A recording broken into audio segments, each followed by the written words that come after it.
serious, have you ever known someone who wholeheartedly believed that they were wolfkin, a vampire, an elf, had special powers, and couldn't handle the reality that they weren't when confronted?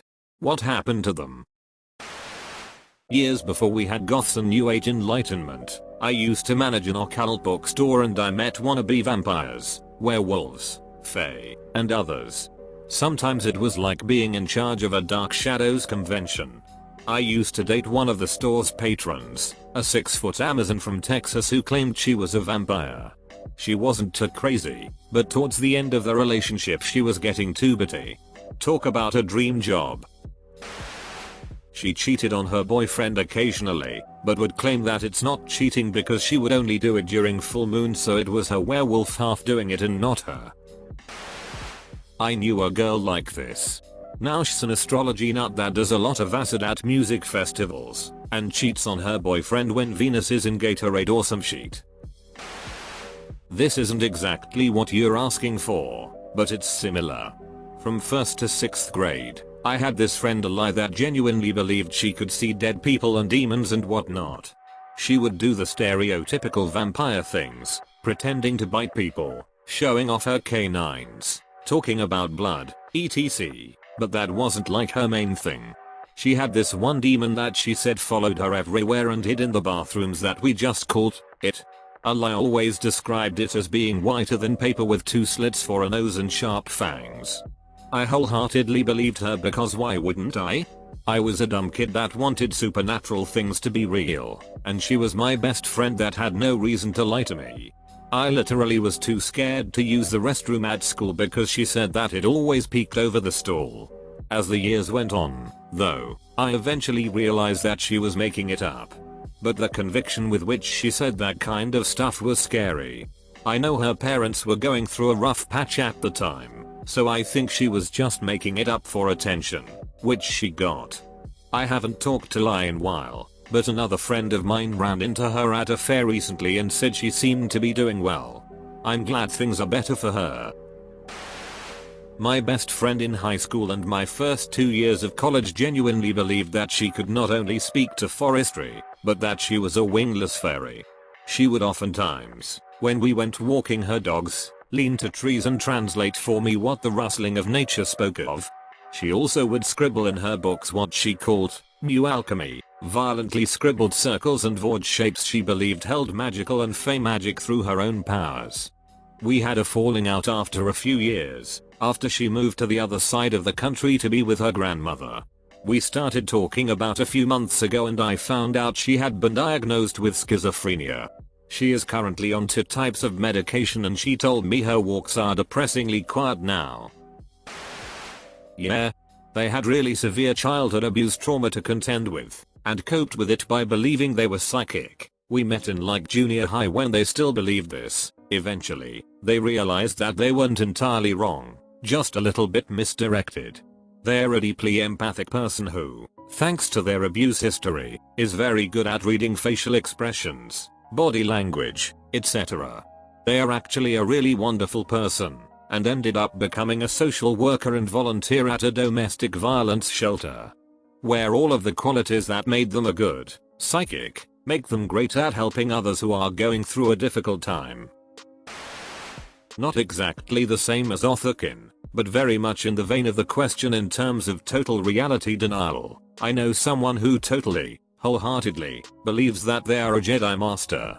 Our families go way back, so I happen to know other kids were merciless to him all through childhood. He's always had problems, though. Kind of one of those people you can feel aren't quite right but not exactly why. He decided he was a Jedi Master one day. Just, like, out of the blue. Credit where credit is due. He went all the way with it. Became a minor nerd celebrity for a while. At first when people challenged the Jedi thing, why don't you have powers then? He'd say Jedi is a mindset not a power, or sometimes you don't know the powers I may have, and try to play it off like a joke, but the dude was 100% serious.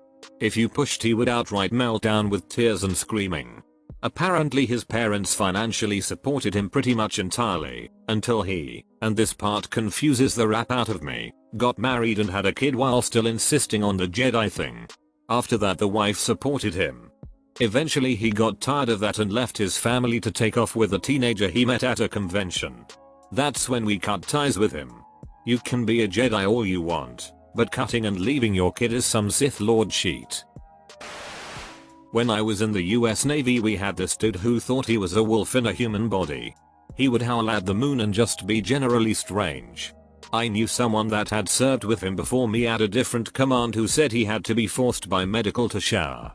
When asked why he wasn't showering he told them it would wash away his scent and he wouldn't be able to attract a mate. I don't know what happened to him. Someone I used to be friends with identified as a lynx. I was weirded out but she was my friend so I dealt with it. Soon she started to say I was sitting on her tail, and she was fully convinced she turned into a cat at night. Last I heard of her she was drawing furry porn for $100 a piece. Edit. A lot of people are talking about how short lynx tails are. I know, this person was just really delusional. I was sitting a whole desk away from her when she made the accusation. A couple other things she did was claim she was sorry cause she accidentally clawed me with her claws. She had only put her hand on my shoulder. She also complained that the teacher was hurting her ears because she was talking and that affected her cat hearing. Another time she tried to go a week without glasses to prove her eyes were becoming more like a cat's. She didn't last an hour. Final thing, she attempted to start a furry Therian club. Her campaign was along the lines of join our cult, unleash your inner animal. Yes, she used the word cult. My cousin.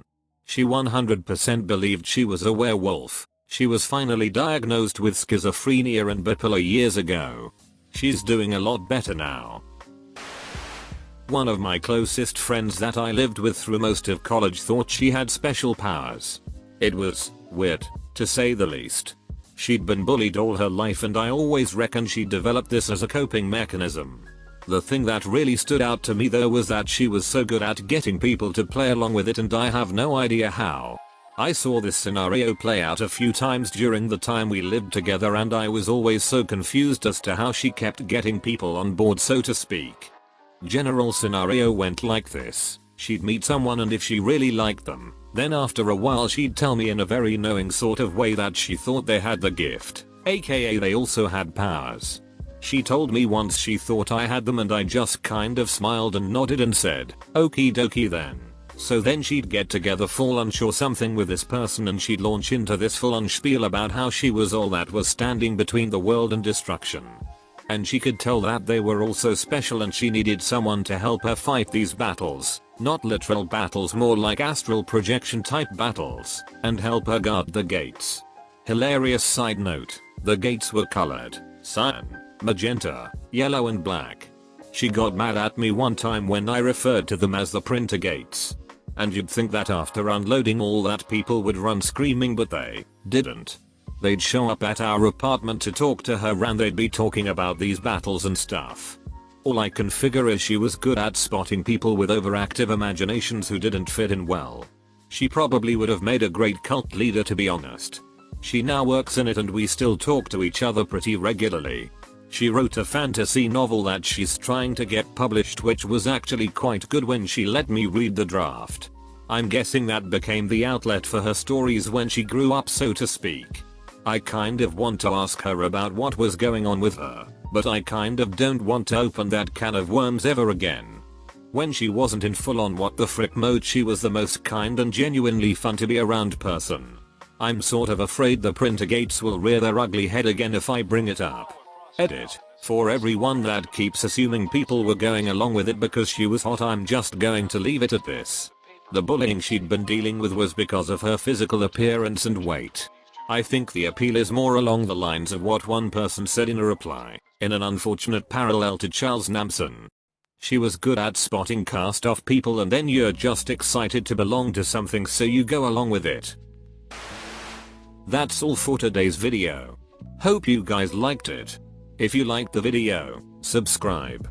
If you want to support the channel, the best thing you can do is simply watch the videos. But if you really want to see the channel thrive, subscribe, like, comment, add to favorites, add to playlist, and share with friends.